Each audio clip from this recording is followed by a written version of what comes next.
Ladies and gentlemen, welcome back to the Reyes Reflection podcast.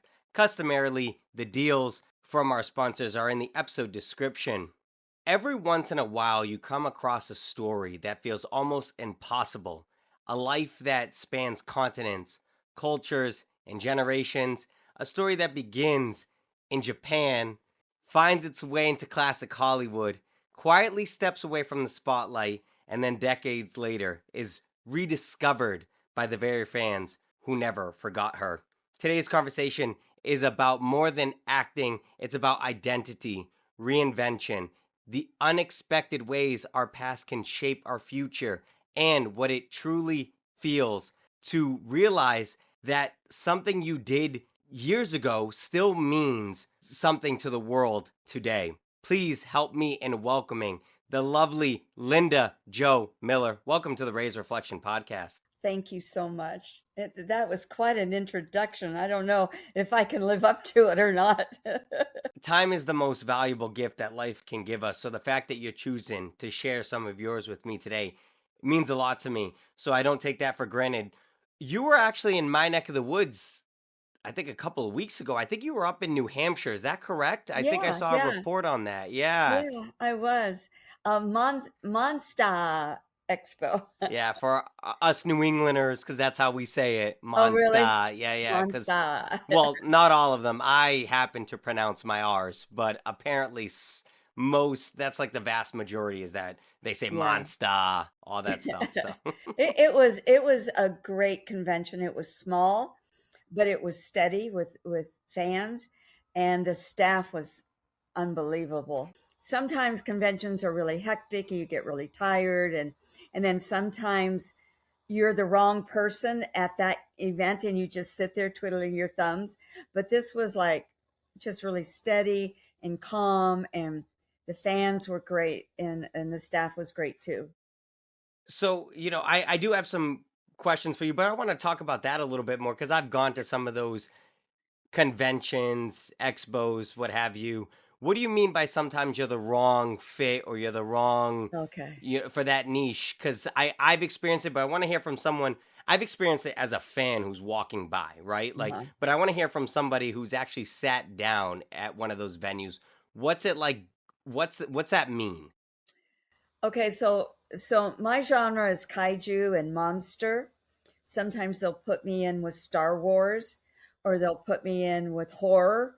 I have more in common with horror than I do with Star Trek, or yeah, I guess Star Trek or any of the Marvel stuff. So when I'm in that group, people are there, they're drawn to that convention because of Star Wars. And if I go to G Fest is unique in the fact that it's all kaiju, all Japanese monster. So I do really well there because people are coming for that purpose and I fit into that mold. Whereas if you go to a convention, I went to one in Pensacola, it was huge. And there were so many different stars and genres there that a lot of us didn't see that much activity because it was too diluted, if you know what I'm saying. Yeah, it was Yeah. overly saturated with. Saturated, that's a good point. Yeah. Yeah, no, Yes. I understand. Yeah. So I want to talk before we talk about your career. Take me back to the beginning because I saw one report that said you were born in the States, but then moved to Japan. So I Yeah. want to get the water straight from the well here. Okay. Talk to me about your upbringing. Okay. I was born in Pennsylvania in a town called Franklin, um, which is the northwestern part of Pennsylvania. My mom's family, my dad's family lived close to Erie in one of the suburbs. And so until I was about 4 years old, that's where I lived. And then my dad rejoined the Air Force. And then we began traveling all over. And so I went to school 11 years because I skipped a grade, and I went to 7 different schools, 7 different states, not just, the one across the river, but 7 different states. So it was time for my dad to do an overseas duty. and they sent him to Japan, and that's how I wound up in Japan. It was not by choice. I wanted to go to Spain because I was studying Spanish and I wanted to be an interpreter at the UN. So I thought. And so I said, "Oh, Daddy, have them send you to Spain. I'll go to the University of Madrid. My Spanish I'll become fluent." So they sent him to Japan, and I was really bent out of shape until I got there. And then I fell in love with it. Are you fluent in Spanish? No, no, No. no, no. I was more then than I am now. Um, I was nowhere near fluent, but I had a good grasp and understanding. And my Spanish teacher was from Colombia. No, she was American, and she was married to a Colombian man. And every Friday, I would go home with her and have dinner. And the rule was no English. So everything had to be done in Spanish. So I could get my way around, but I was not fluent. No. I was more fluent in Japanese than I was in Spanish. So, can you still speak? Do you still remember a good amount of words? I don't think it's a good amount. I mean, it's been 60 years since I lived in, oh my God, since I lived in Japan. And so I have 60 years of not speaking and not hearing it. So I've lost a lot. But like when I'm around it, then words start coming back to me, you know, and I've, I don't know why, but I started on YouTube watching them, um, Japanese apartments where they tour Japanese apartments for rent. I don't know why I find that fascinating. So I'm hearing it a little bit more. Some things are coming back, but I'm not anywhere near what I used to be. I used to be able to talk like we're talking now, nothing deep, not like politics or religion or anything really, really deep, but everyday language I was able to communicate in. Hmm. What do you remember most about the culture when you were growing up there? Culture was very respectful, was very, I love the Japanese culture, very traditional, um, a little rigid in that, you know, but it's okay. But I remember it felt safe to live there. Crime was not an issue. All the issues we have had in the Western world, we didn't have those issues in Japan. And so I felt safe. Uh, I knew what the rules were, and if I followed them, everything would go great. Um, and I loved the food, and I just loved the history of it because America's only 250 years old. Japan is thousands of years old. So you could go and look out. If you get outside Tokyo, you could see homes from centuries before, and women wearing, especially then, women wearing kimonos, and it just, I love history, so I really enjoyed that about Japan a lot. What I did not like, because my American came out, I did not like that you really never knew what they really thought because they were so polite they wouldn't want to hurt your feelings. And if you like here, my best friends from New York, little Italian girl, and I didn't like her when I first met her. But what I love about her now is if you want to know what she's thinking, she's going to tell you. So you never have to wonder. And I like that. I like knowing the truth. You know what I'm saying?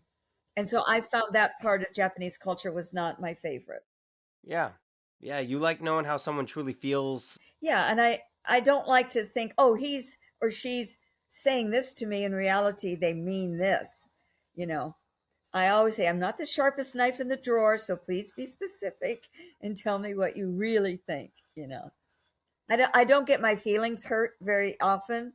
So I like bluntness with a little bit of tenderness, but I like bluntness. Yeah. How old were you when you moved? I was 17 and a half. We got there in June of 67, no, 65. And I had just graduated from high school a year early. So I was 17 and a half when I got there. And we left right after I turned 20. I was 20 in December and we left in February. of 68. So, what's the story then about how you landed King Kong? Okay, I have to go kind of like back to the roots. Um, when I graduated early, the thought was my dad went to Japan in February, I think. Mom and I stayed behind to finish high school. And unfortunately, we got our orders to be on the plane in San Francisco on the day of my graduation. So I didn't get to have my graduation or graduation party or anything.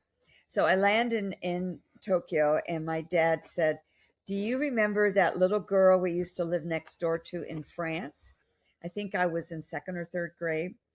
He said, "She's living here now, and she's having a graduation party tonight."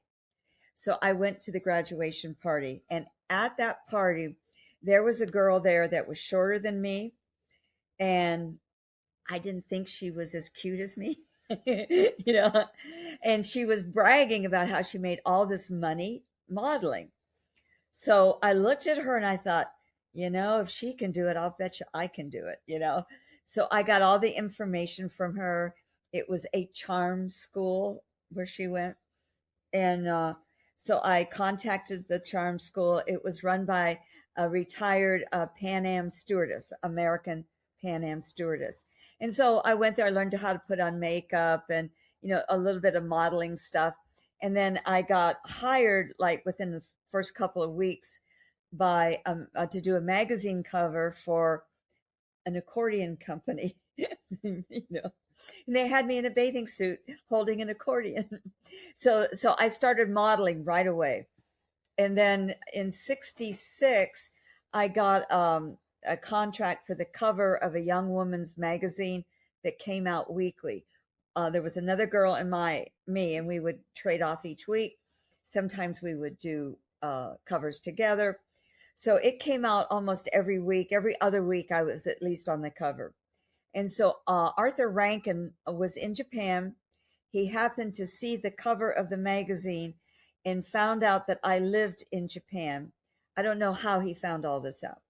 Found out how that I lived in Japan, found out my phone number and called me on the phone. This is the summer of 66 or fall of 66. And he said, I would like, he introduced himself on the phone. He said, "I would like to meet with you. I'm doing a movie. I'd like to talk to you about being in my movie." And I said, "I've never acted before, so I don't think I could be in your movie because I don't know how to act." He said, "No, no, just meet with me." We met 3 times, and 3 times I tried to talk him out of hiring me because I said, "I'm going to ruin your movie. I don't know how to act." And finally he said, "Look, the reason I'm hiring you is because you look like Susan Watson. In my mind, that's how Susan Watson looks." He says, "It's not a hard job. You'll do just fine. Don't worry about it." So it was partly a compliment and partly not. He was saying, "Don't worry, you're not that good of an actress, and we don't need that good of an actress, because the part is not that challenging." So I finally said, if you don't care, I don't care. I'll do your movie. And that's how I did an audition. He just talked to me. So, I mean, that never happens. So that's how I got the part. You just looked the part. That's what it was. You looked the part. Yeah. Yeah. Yeah. And I'm sure I was cheaper than hiring an American actress that you would have to fly over, put up in a hotel, give them a per diem for food and all that stuff. And I did not have a Screen Actors Guild card. So I was non-union. I didn't even know there was a union. Right. So I think all of that blended together for Arthur that this was the right pick. I Right. don't think it was just the way I look. I think it was also financial for him, Right. which is a Right. smart business decision. Yeah. No, he was try to make it as best as possible for him. Yeah. Yes, Hmm. yes, Yeah. yeah, So you've spent some pretty formative years yes. in Japan, and then you moved back. What was that transition like for you emotionally? Very difficult because I moved back during the Vietnam War. So I'm living in Japan where there's rules and regulations, and there's you live your life by these rules and regulations. I come back to Los Angeles, of all places, which I'd never been, and I thought the world had gone crazy. It was burn your draft card, women no bras, if you can't be with the one you love the one you're with. It was a total different culture than, because I lived in Oklahoma before I went to Japan, which is nothing like the West Coast. So that I went to, it was really hot. For 3 years. I didn't know whether I was going to stay or not. It took me 3 years to adjust. And it was really hard because when I was in Japan, because I was different, but not too different. I wasn't 6 foot tall, blue eyed, bleached blonde hair. I'm 5 foot, brown hair, brown eyes. I blended in with the Japanese, even though I stood out because I am American. So I had that going for me. And I come to America, I'm just one of hundreds of thousands, wanting to get into the movies. So I didn't have anything special. And so it was, I never got big headed, but I did recognize when I was in Japan how very fortunate I was. You know, I mean, everything kind of fell into place for me without trying hard at all. And I come here and nothing's falling into place. It's, everybody's dropping acid, smoking weed. Um, I mean, it was just so different, so different. And then in my acting class, everybody told me how uptight I was. And and so then you try to loosen up, and then you feel that's not me. It was a real struggle. Yeah. And it's hard because, right, when you first got in to the industry, I guess for lack of better terms, you were met with such elegance and class and grace. And And then respect. when you exactly, and then when you try to convert into actually doing it, you're met with criticism, you're met with putting you down to elevate themselves. So then how did the famous sitcom My Three Sons come to be? I went out on auditions because I had an agent, Okay. and at that point, I did not have my SAG card. Hmm. So I went out on auditions, and they sent me out on this one. And the producer that I interviewed with, his name was Edmund Hartman. Well, my friend in acting class was Linda Hartman, and that weekend I had spent the weekend at her house because she was kind of rich, in her swimming pool, and living the life with her for the weekend. And I said to him, "Do you know a Linda Hartman?" And he said, "Yes, that's my niece." And I said, "Well, she happens to be my best friend, and I was just at her house this weekend." And so I think that helped a lot. And he was a very nice man.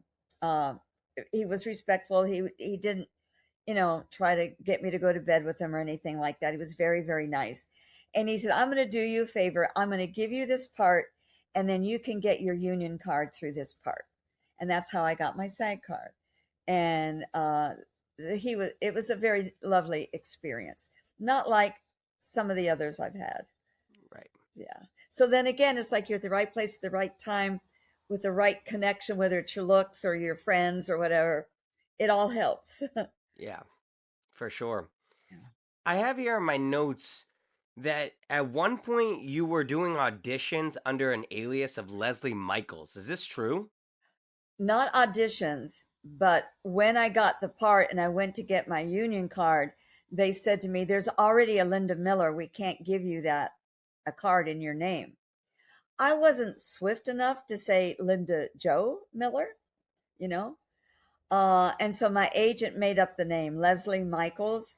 And when you read the credits, if you ever watched the My Three Sons episode, it says Leslie Michaels, not Linda Miller.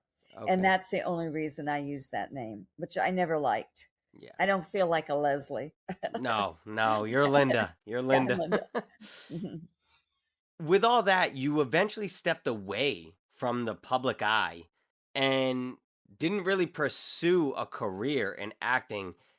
What led to that decision of not pursuing this? Because you did have some steam. So what led to not to pursue this as a career? It was my experience with not only producers, but with some of the other actors in my life that I went to school with or that I would meet on auditions or whatever.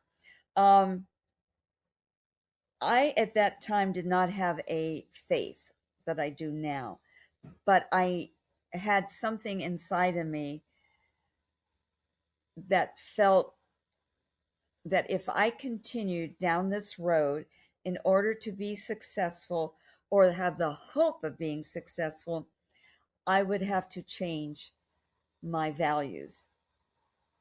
And I couldn't. I didn't want to. I was afraid that I would lose my soul.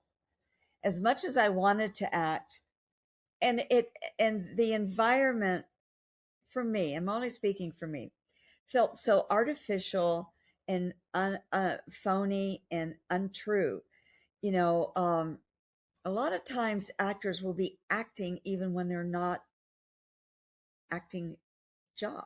They'll be acting in their real life the way they act to cover up whatever is going on. And I just didn't like that. I didn't like the untrueness of everything. And I really felt that if I continued, because it's like whatever you expose yourself to over a length of time, you start to conform to. And I was afraid I would start to conform, and I knew that that was dangerous to my soul, even though I didn't have a faith at that time. I just knew something inside of me said, it's not worth it to lose my soul to be famous or make money, you know. And I sometimes felt insecure because I didn't like to be on all the time. I didn't like to be what I saw other actors do. And so the shyness in me would come out, and I wouldn't push myself forward. I'm terrible at promoting myself. My mother's awesome. She would be great. In fact, she's the one who called the local newspaper. Do you know there's a movie star living in our community? Mom, you know. So, but I can't do that, and you have to have some quality of that. Um, at least I thought you did, and I just wasn't good at it, and I didn't like it, and I didn't like the environment, and I didn't like the phoniness of it, and I was very very young, and that's what I was afraid I'd lose my soul. Hmm. Yeah. If you're comfortable, you don't have to name names or anything like that. If you're comfortable, of course. Mhm. Are you are you comfortable expanding on that? Like the lose your soul? Like, did you have negative interactions with casting or just actors or people in the industry? Again, you don't have to. Yeah. The floor is yours. If you want to share specifics without naming names, I'm I'm not trying to extract it for content. Yeah, in fact, I don't even remember the names after all this time. It was no big stars, because back then the big stars are right now are gone, from that era. But for example, I've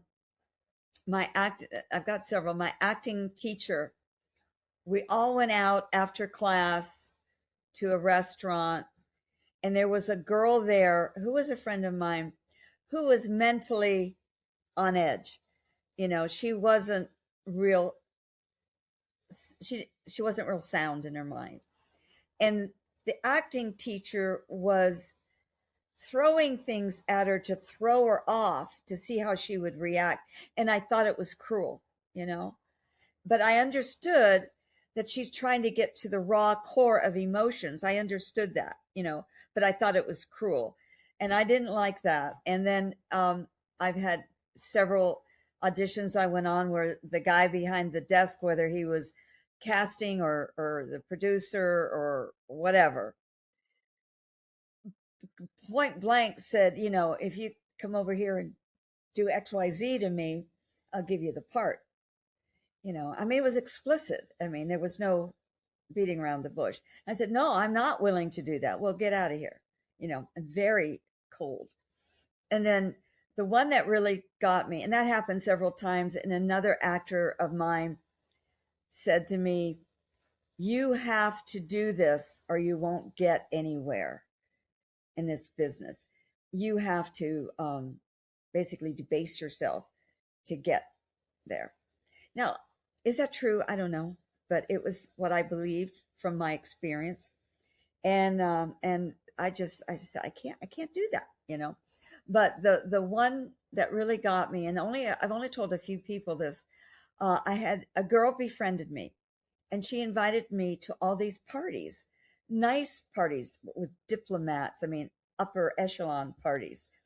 And I thought, oh, this is nice. I met a lot of important people. And come to find out that she was a madam. I did not know this. And she was trying to groom me into becoming one of her girls. And I didn't know that until one of the very nice, I think he was an ambassador in the ambassador, not the ambassador, but in that work of Mexico, sat down and said, do you know what you're doing? And I was so naive. I go, yeah, I'm going to a party. And he said, no, this is what's happening and this is who she is. And it blew my mind, absolutely blew my mind. So that was one of the things that kind of pushed me over the edge, you know. And I understood that I was naive, inexperienced, clueless, and that I could be manipulated. I knew that about myself, that I could be manipulated. So I had to take myself out of that situation for fear, not that I would become a call girl. I never thought that, but that, you let things slide and, so Well, it's like, if you compromise on your morals and your beliefs and what you stand for, even if it's just a tad, yeah, it's gonna keep, you yeah, know, you talked about that you weren't really a spiritual person, and I am a religious person. I believe in God, and so me too. I say that, and I went through a phase in my life where I didn't believe in God either. In my times where I was an atheist, and I would boast about it. I would make fun of people who believed in God. Yeah, I'd be like, yeah, "What do you mean you're dumb?" I share all this to say that I went through a phase where if I went and did something heinous or I did something, lustful or whatever the case may be, I kept telling myself, "Oh, it's just this little much." And then it compounded, yeah, right? And then it went from yeah, this to this to this to this, yeah. and it just got bigger and bigger and bigger. And I think that that's the devil's tool, right? Like I think the Absolutely. tool is just do it this one time. It's not that bad, and God Right. will forgive you. And then you do it and you feel like garbage, and then you're like, well, I didn't feel good about myself. And then you just, it makes you feel sleazy and you don't feel good about yourself and you feel lousy and you want to repent and then you don't feel like you're good enough. And so I think that that's just, they say that the devil's biggest trick is that he lies. And so Yes. I think for what this is worth, I am so amazed that even though you didn't know it was God, that God had used you and Yeah. he had strengthened you enough to say, I will not lose myself. I will not lose my soul. I my dad used to say that there's two things in this life that are truly yours. He would say your name and your soul. And he would say that because once you lose your soul, you lose who you are and Yeah. you lose your name. And so incredible on you to own your soul, own your name, and really just because at one point you almost went and you almost lost your soul and your name, right? You were almost Leslie Hmm. Michaels and you Hmm. would have been a completely Yeah. different person and you didn't do that and you never Yeah. wavered. And so for that I Yeah. commend you. Well, and the thing is, to put this in perspective, I did a lot of things after that, not in the business, that I'm not proud of. And until I met the Lord, I didn't realize what I was doing was as bad as it was. Do you know what I'm saying? Because was it say something about your conscious, if your conscience gets seared, you know, that's not a good thing. And so I think it's easy when you don't know the Holy Spirit, that it's when he's not inside you, and that it's easy to do things not even realizing how wrong they are, because compromise is just so easy to do. You give yourself a little slack here and there, and pretty soon, like you say, the slack gets bigger and bigger and bigger. And I'm not saying, I mean, there's lots of good people in this world that do, I still do bad things, and sometimes I don't realize it until the Holy Spirit says, "Hey, you," not like that. He just says, "Hey, you need to look at this aspect of your life or what you did, because everybody wants to be. I think everybody wants to be a better person anyway. It's hard to do." Yeah, no, 100%. Yeah. Well, thank you for sharing that. I genuinely was interested, and I appreciate you sharing that. So, with that being said, right, you did King Kong for years. Fans knew you did King Kong, but didn't know where you went. So, did you ever imagine that decades later, people would be trying to find you and excited to talk to you about that film? Had no idea at all, because they dubbed my voice, which I thought was so awful, that I just kind of erased King Kong from my mind. I moved to Virginia in 95. I never told anybody here I was in that movie. None of my friends knew anything about that part of my life. Um, that was like, okay, yeah, I did that and had that experience, and it was wonderful, and I treasure it. And it was like a fairy tale. Now I'm in this part of my life. It has nothing to do with that. So when I got the call from Brett Hominick saying, "Oh, I've been looking for you," I was like, "Why? What are you looking for me?" And when he told me about the film having fans, I was shocked. I could have fallen off my chair. I was so shocked. I had no idea. No idea. Which makes me really happy, because now in this phase of my life, I get to relive part of the fairy tale phase I had when I was younger, you know. And it's such a sweet role, you know what I mean? It's Susan Watson and Takarada, or Jiro. I didn't even talk about being naive. I didn't realize in the script that there was an undercurrent of romance between he and I, until the fans said, and I said, "Really?" And then I looked at the movie and went, "Oh yeah, I guess there was." Yeah. I had no idea. I was young and innocent. Yeah. Still are. You still are, Linda. Yeah. I wish I were young. In my notes here, I said that it says that you were rediscovered in 2014. So is that when you got reached out to about like Yes. coming back into the public eye? I got a call from Brett. He was doing an article for GFan, and he had been looking for me. And he said, "Do you know how many Linda Millers are in the United States?" I said, "Probably millions. Because when I first moved to LA, I would get phone calls. "Are you the Linda Miller that has the wild parties on Huntington Beach?" I go, "No." "Are you the Linda Miller that's the Playboy bunny?" "No. So there's lots of Linda Millers. But the way he found me is so interesting.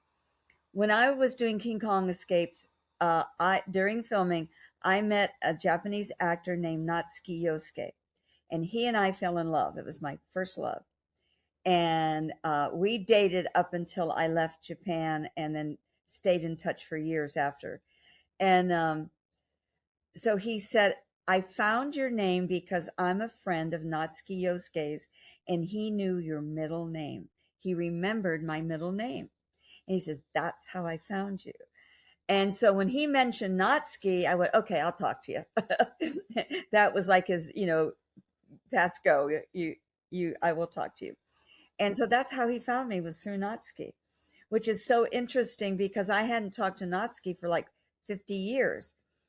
And one of my secret desires that I never prayed about it. I never spoke it to anybody, but it was like deep inside. I wanted to see Natsuki one more time before either of us died. Because at that time he was in his late 70s, I think. I was in my he was like 12 years older than I am. So I think he was in his late 70s. And so uh I said that I would let Brett interview me. So over the course of a couple months, we did some Zoom calls and some, email uh, back and forth, asking questions and me answering. And he did the article for GFAN. And he made me promise that I would not do any convent. He didn't make me. I promised I would not do any interviews or appearances until the magazine came out, which meant nothing to me because I didn't thinking about any, I didn't even know what a convention was. And then the magazine didn't come out yet, but before it came out, I got an email from a manager in New Jersey asking if he could represent me in conventions. And so my radar went up. I'm going, oh, I don't know about this. I don't know who this guy is. So I just told him I wasn't interested. And he emailed a couple times and I put him off. And then I think I can't remember the months. Anyway, a couple months later, there was a FedEx package, a letter on my desk, which I did not open because I thought I knew who it was from. It had to do with the file I was working on. And I thought, oh, I'll look at it later. A month went by. Finally, I opened it. And there was a letter from Takarada-san and a signed autograph picture telling me, Linda, you need to do conventions with this guy.